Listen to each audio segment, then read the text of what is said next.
जब भी JEE main, JEE advance या नीट के एग्ज़ाम का रिज़ल्ट आता है, तो लाखों लोगों के बच्चों में ये मन में रहता है कि अगर मैंने थोड़ा-सा और क्वेश्चन के आंसर ठीक किए होते, तो शायद मेरा रैंक ऊपर आता या शायद मेरे को कोई बेटर कॉलेज मिल सकता था।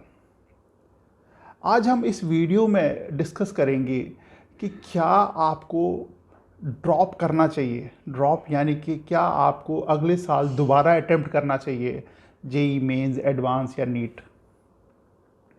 क्या आपको लगता है कि अगले साल आप बेहतर कर पाओगे, क्या आप ठीक कर पाओगे ताकि आपका रैंक या कॉलेज बेटर हो जाए अगले साल। इस वीडियो में मैं बहुत सारी चीज़ों को एनालाइज करने की कोशिश करूँगा ताकि आपको एक at the end of the video आप खुद ही डिसाइड कर पाओ कि आपको ड्रॉप लेना चाहिए या रिपीट करना चाहिए अगले साल या नहीं करना चाहिए, या you should be happy with whatever you are getting.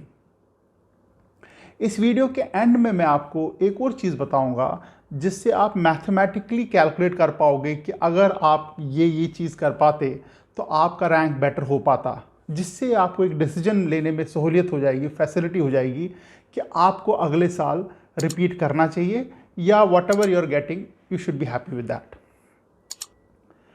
पहला जो इस वीडियो को शुरू करने से पहले मैं आप लोगों से अपील करना चाहता हूं कि आप इस वीडियो को सब्सक्राइब कीजिए, लाइक कीजिए, कमेंट कीजिए। कमेंट में अपने थोड़ा अपने बारे में बताइए कि आप क्यों ड्रॉप करना की सोच रहे हैं, क्यों सोच रहे हैं कि आप अगले साल दोगे। Maybe I will be able to help you out. शायद मैं आपकी कुछ मदद कर पाऊँ उस बारे में, तो अंडरस्टैंड कि आपको ड्रॉप करना भी चाहिए या नहीं करना चाहिए। बहुत सारे बच्चों को ये लगता है कि अगर मैंने थोड़ा और पढ़ा होता तो मैं बेटर कर सकता था। बहुत सारे बच्चों को लगता है कि मेरे को शायद टेस्ट सीरीज़ कोई पकड़ी होती तो मैं शायद बेटर कर सकता था। बहुत सारे बच्चों को ये भी लगता है कि यार मैंने शायद सोशल मीडिया पे टाइम ज़्यादा स्पेंड कर लिया, इसलिए मेरा रैंक थोड़ा पीछे आ गया। बहुत सारे लोगों को ये भी लगता है कि मेरे घर में काफ़ी डिस्ट्रैक्शन है, अगर मैं किसी हॉस्टल में जाके पढ़ता शायद मेरा रैंक बेटर होता।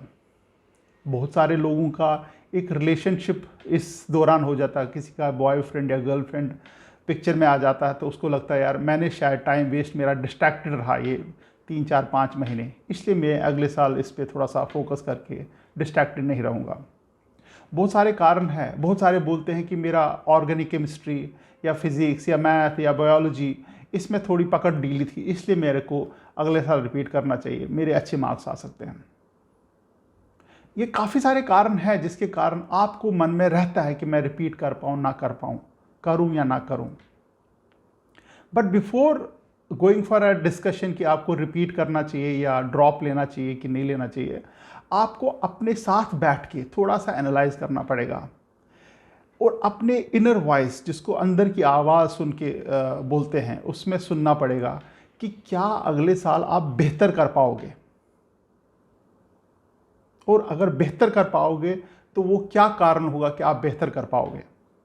अगर वो आवाज़ आपके साथ है तब आपको ड्रॉप लेना चाहिए। वो आवाज़ सिर्फ आवाज़ ही नहीं होगी, उसके कारण भी कहीं ना कहीं आपको एनालाइज करने पड़ेंगे। बहुत सारे बच्चे होते हैं जिनका टाइमली सिलेबस ही कंप्लीट नहीं हो पाता है, उनके लिए एक अपॉर्चुनिटी बनती है कि 1 साल का ड्रॉप लेना, क्योंकि अब उनका सिलेबस कंप्लीट हो चुका है। अब ये पूरा साल वो प्रैक्टिस करते रहेंगे, एग्ज़ाम की तैयारी करते रहेंगे। बहुत सारे बच्चे होते हैं जिनके एट द 11th आवर कुछ कॉन्सेप्ट्स क्लियर ही नहीं होते हैं, बट वो फिर भी अटेम्प्ट करते हैं क्वेश्चंस को। नेगेटिव मार्किंग होती है या क्वेश्चन को अटेम्प्ट ही नहीं करते हैं तो वो क्वेश्चन छूट जाते हैं। थोड़ा सा उसके ऊपर हफ्ता 10 दिन और लगाया होता है, शायद वो क्वेश्चन भी हो जाते हैं, तो उसके कारण 2 4 5 मार्क्स ज़्यादा हो जाते हैं। मे बी रैंक 1000 500 1000 2000 रैंक ज़्यादा हो जाता।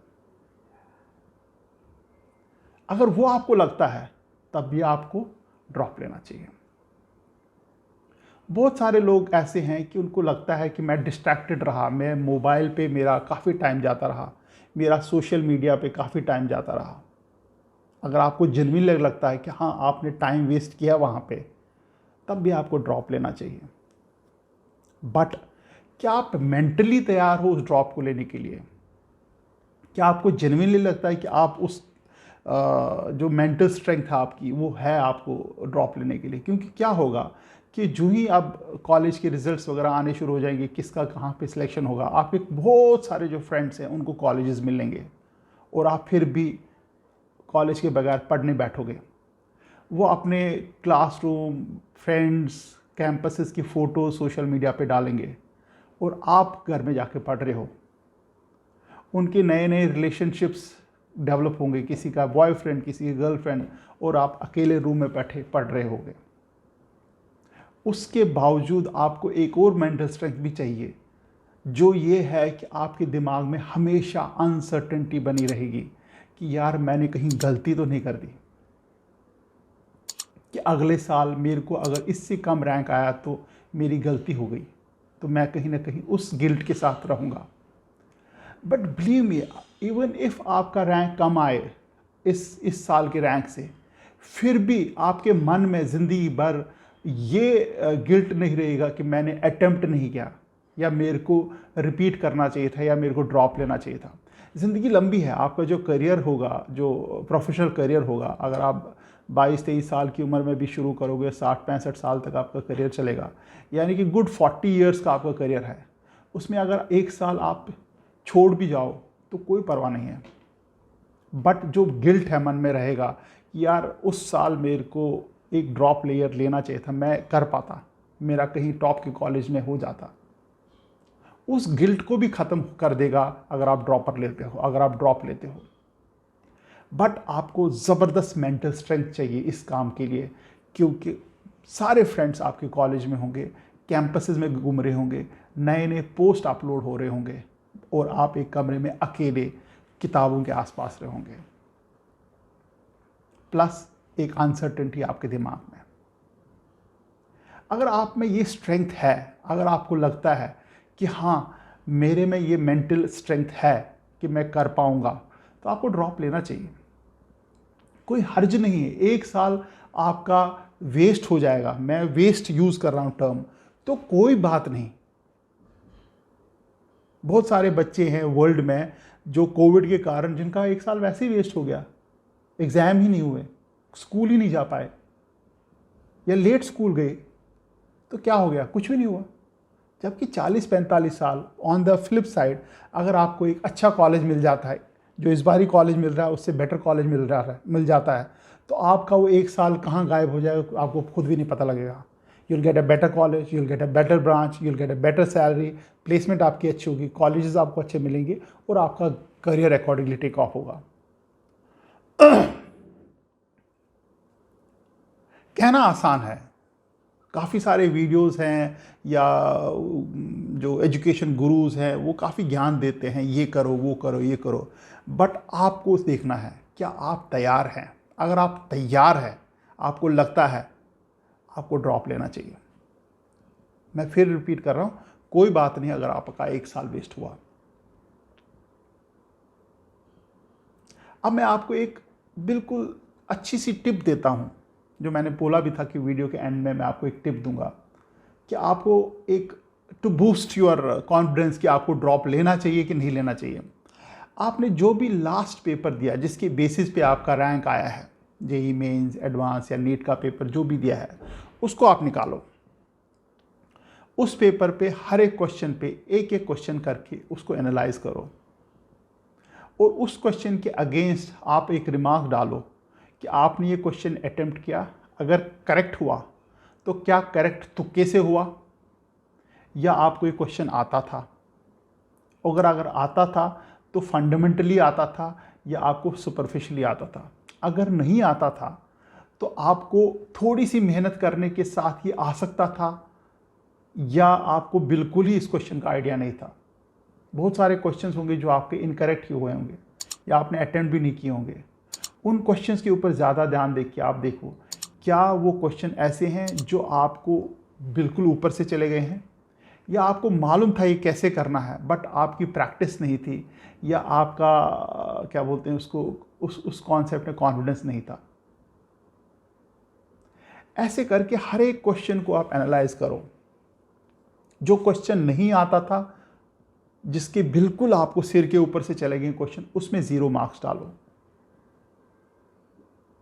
जिन क्वेश्चंस को आपको आता था बट वहाँ पे कुछ कैलकुलेशन एरर हो गया और वहाँ पे नहीं हो पाया, उसमें फुल मार्क्स डालो।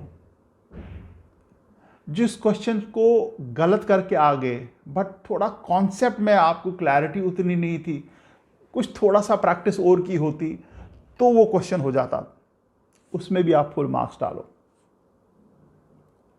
कुछ ऐसे कॉन्सेप्ट है, क्वेश्चन है जो आपको मालूम है कैसे करना है, बट उस कॉन्सेप्ट को आपने किया नहीं, पढ़ा नहीं, बट वो कुछ दिनों की बात है, मतलब 5, 7, 10 दिन में वो कॉन्सेप्ट भी हो जाएगा और आपको मालूम है वो कैसे करने होते हैं क्वेश्चंस, उसमें अभी आप फुल मार्क्स डालो।